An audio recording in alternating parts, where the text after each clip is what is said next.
Hola, bienvenue dans Je suis potentiel, ton podcast de développement personnel.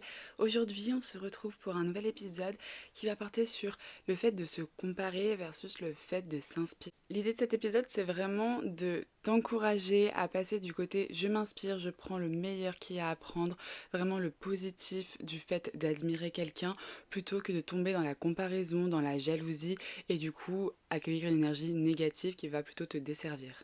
En parlant d'inspiration, déjà, j'aimerais remercier Emeline. Si tu passes par là, je sais que tu écoutes ce podcast régulièrement. Merci de m'avoir inspiré cet épisode, puisque c'est suite à ce qu'elle m'a partagé sur Instagram que j'ai eu cette idée de faire cet épisode. Donc n'hésitez pas si vous avez des idées, des sujets qui vous tracassent, qui vous bloquent, que vous aimeriez que j'aborde lors d'un épisode de podcast. N'hésitez pas à venir m'en parler sur Instagram, c'est avec plaisir que je viendrai piocher dans vos idées, dans vos problématiques, pour moi-même m'inspirer. Parce qu'aujourd'hui, c'est quelque chose qu'on me dit énormément sans vouloir me jeter des fleurs, enfin, c'est juste un fait, que j'inspire les personnes qui me suivent et qui m'écoutent. Et si j'arrive à inspirer, c'est parce que moi-même, je m'inspire. En fait, c'est un cercle vertueux. Et la dark side, ce serait du coup de plutôt se comparer et jalouser la personne qui pourrait en fait t'inspirer. Je sais que particulièrement pour les entrepreneurs, ça peut être très difficile d'être vraiment dans cette vision positive de je m'inspire et pas je me compare, je me rabaisse et je jalouse. Donc je vais te proposer quelques exemples qui vont t'aider à voir les choses différemment.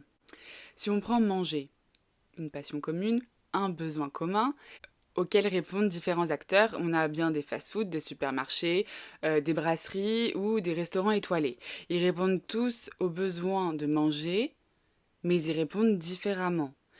Ils nourrissent également des objectifs différents, comme par exemple la rapidité avec les fast-foods ou peut-être l'économie avec les supermarchés, ou encore le côté pratique, accessible avec les brasseries, ou bien vraiment l'expérience qu'apporterait un restaurant étoilé.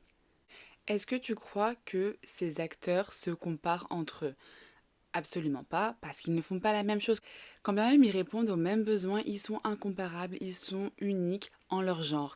Et si on prend par exemple des acteurs un peu plus similaires, du genre McDonald's et Burger King, donc dans les rayons fast-food qui répondent aux besoins de manger, quand bien même ils répondent aux mêmes besoins, ils le font tellement différemment avec leur singularité, leur spécificité, ils ont leur marque de fabrique, et ils appuient vraiment sur qu'est-ce qui va les différencier, et ça ils le font à travers ce qu'ils proposent, la façon dont ils le proposent, la façon dont ils communiquent, enfin bref, des façons de se différencier, il y en a plein. Si on prend mon exemple, des jeunes femmes qui ont 25 ans, qui sont françaises, qui aiment s'habiller de couleurs claires, qui travaillent dans l'humain, bah il y en a plus d'une. Mais pourtant, est-ce que on est similaire? Absolument pas. C'est ma singularité qui vient mettre le point de différence. Et même si on va sur le terrain de mon métier, donc je suis coach, des coachs il y en a plein, mais des coachs comme moi, il y en a pas deux. Parce que c'est ma singularité, c'est moi comment j'apporte mon service, c'est la valeur ajoutée que j'apporte à mon service en dehors du côté théorique.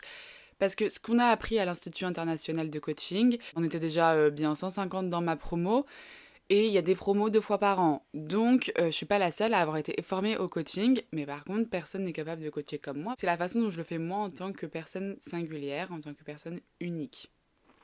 Le message que je veux te faire passer aujourd'hui, c'est qu'il y a de la place pour ce que tu as à apporter à ce monde. Si on reste sur le côté business, c'est pas parce que quelqu'un le fait déjà que tu ne peux pas le faire. Bien au contraire, tu peux t'en inspirer et prendre ce que tu as à apprendre pour pouvoir créer ta propre tambouille à toi. Et dans les relations, c'est pareil, en amour, en amitié, on n'a pas tous les mêmes choses à apporter, on n'a pas tous envie de recevoir les mêmes choses, on n'a pas tous les mêmes attentes.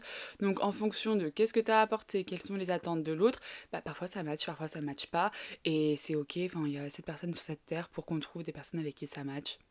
Pour pouvoir se sentir épanoui, à sa place et inspiré par son environnement, qu'il soit professionnel ou personnel, c'est important de savoir quelles sont tes attentes et qu'est-ce que tu as à apporter. Quel en fait échange d'énergie tu veux voir tourner autour de toi. Savoir ce que tu as à apporter, c'est savoir aussi quelles sont tes forces, quels sont tes talents. C'est vraiment te concentrer sur ce que tu as plutôt que sur ce que tu n'as pas. Ou bien ce que tu pourrais développer, ce qui est un terrain favorable pour toi parce que tu as des facilités dans ce domaine. C'est vraiment focus sur tes points forts. Ça, c'est ce qu'on fait d'ailleurs en coaching. Plutôt qu'aller chercher les trucs que t'as pas pour essayer de combler une idée reçue comme quoi tu devrais avoir cette chose. Tu devrais développer cette compétence pour pouvoir être assez. Non, tu es assez avec ce que tu as. Maintenant, on va voir toi, qu'est-ce que tu as, quelles sont tes ressources pour que tu puisses trouver ta place, ton épanouissement dans ce monde. La phrase aussi qui est assez percutante, je trouve, et qui est à garder en tête, c'est que ça sert à rien de se comparer au chapitre 27 de quelqu'un quand toi t'es à ton chapitre 5. Bon, je sais pas si c'est exactement ça la phrase, mais t'as compris le concept. On n'est pas tous au même niveau de notre vie, pas tous au même moment de notre vie, pas tous à la même avancée. Toi, peut-être que t'as focus sur ce domaine-là de ta vie et moi sur ce domaine-là de ma vie. Donc évidemment, peut-être que toi t'as un peu plus d'avance sur ce domaine-là et moi un peu plus sur celui-là. Sans compter le fait qu'on ait des approches différentes, des expériences de vie différentes qui ont nourri ces domaines de vie différemment. Bref, on est incomparables. Par contre, ce qui est cool, c'est que toi, ce que tu as expérimenté, ce que tu as vécu, moi, ce que j'ai expérimenté, ce que j'ai vécu, si on les met en commun, bah, on partage nos connaissances, on partage nos savoirs et on peut s'inspirer l'un de l'autre. Du coup, profiter de ces choses que l'autre a expérimentées pour toi, en fait. Profiter de ses connaissances, de ce savoir. C'est aussi une des raisons pour lesquelles j'ai ce podcast que je tiens du coup de façon hebdomadaire. C'est pour pouvoir te transmettre tout ce que moi je vis. Je suis vraiment une fan d'expériences de vie. Enfin, croquer la vie à pleines dents, c'est un peu ma zone de génie. J'adore expérimenter, je vis à 2000 à l'heure, je vis intensément, très bien. Et du coup, j'en profite avec ce micro pour te retransmettre ce que j'expérimente, ce que je comprends de la vie. Parce que si ça peut t'aider, c'est tant mieux. Si ça peut t'inspirer, c'est tant mieux. Pourquoi le garder pour moi? J'ai moi-même des personnes que je remercie mille fois d'exister parce qu'elles m'ont inspirée. Enfin, tout ce que je raconte, enfin, oui, évidemment, je l'ai digéré à ma sauce et je le retransmets à ma sauce, mais j'ai rien inventé. Enfin, il n'y a rien que je fais aujourd'hui qui n'a jamais été fait. À travers cet épisode, j'aimerais vraiment t'encourager à cultiver la curiosité en toute bienveillance plutôt que la comparaison. C'est-à-dire que voilà, ce membre de ta famille, ton ami, ton chéri, enfin bref, tout le monde a des vécus différents et a quelque chose à t'apporter. Intéresse-toi à ce qu'ils ont vécu, intéresse-toi à leur vision des choses. C'est toujours enrichissant d'avoir d'autres points de vue. Et s'il te plaît, chasse ce moment où dans ta tête tu vas commencer à vouloir noter, graduer, qui en est où, qui fait mieux. Il n'y a pas de mieux, il y a juste différent. Je suis persuadée qu'on est tous sur Terre pour s'entraider. Après, il y a parfois des petites batailles d'ego qui font que ça tombe un peu trop dans la comparaison, dans la jalousie. Le but premier, ça reste de s'entraider. Les personnes qui font le même métier, a priori, ils ont la même mission. Ils veulent contribuer au même changement, à la même cause. Ils ont tout intérêt à s'inspirer et se tirer vers le haut parce qu'ils nourrissent la même cause. Attention, ce que je te dis là, c'est pas que c'est mal de vouloir être le ou la meilleure, c'est en fait de vouloir être le ou la meilleure par rapport à quelqu'un d'autre. Parce qu'en fait, vous êtes juste incomparable, donc c'est juste pédaler dans le vent ce que tu fais là. C'est vouloir être la meilleure version de toi-même qui a du sens. D'ailleurs, j'en ai déjà parlé dans un précédent podcast dédié au fait d'être la meilleure version de soi-même, que je t'encourage à écouter si c'est pas déjà fait. Et puis le moment où tu vas voir que tu te compares et que tu nourris de la jalousie, c'est sûrement ce moment où quelque chose pourrait t'inspirer, mais tu ne te crois pas capable de faire cette chose, du coup, t'as le seum, du coup, t'es jaloux, du coup, tu te compares, du coup, tu te rabaisses, tu te dénigres, enfin bref, t'es plein de bad vibes, clairement, c'est des énergies négatives que t'accueilles. Au lieu de te dire, pourquoi pas moi? C'est clairement le thème du podcast de la semaine dernière, je t'encourage à aller jeter une oreille.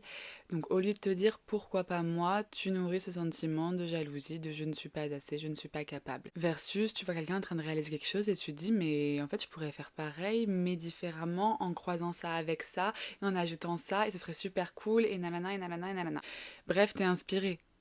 Et c'est tellement incroyable, ça te nourrit ta créativité, ça te donne vraiment un shot d'adrénaline, genre t'es super motivé, t'es en mode ok je veux faire ça, ça, ça, ça, ça. C'est quelque chose à nourrir et à développer pour pouvoir aller de l'avant dans sa vie. Donc s'il te plaît, adopte un regard bienveillant sur ta personne. Tu es qui tu es unique, tu as un potentiel qui est infini, illimité et qui n'est pas comparable à celui de ta voisine. Donc inspire-toi de ce que tu as à apprendre et mets-le, retourne-le à ta sauce pour pouvoir apporter ta lumière, pour pouvoir apporter ta patte à toi, à ce monde. Et si tu cherches à être guidé dans ta connaissance de toi, dans ta singularité, ça tombe bien, c'est mon métier, donc je t'invite à me contacter sur Instagram Coach Optimiste et on pourra parler ensemble de coaching et de comment on peut faire exploser ton potentiel. Sur ce, cet épisode de podcast est terminé. J'espère que l'écoute t'aura été agréable. Si tu as aimé ce podcast, n'hésite pas à me laisser un like, un commentaire, à partager ce podcast. Ça m'aiderait énormément. Je te fais des gros bisous et je te dis à bientôt.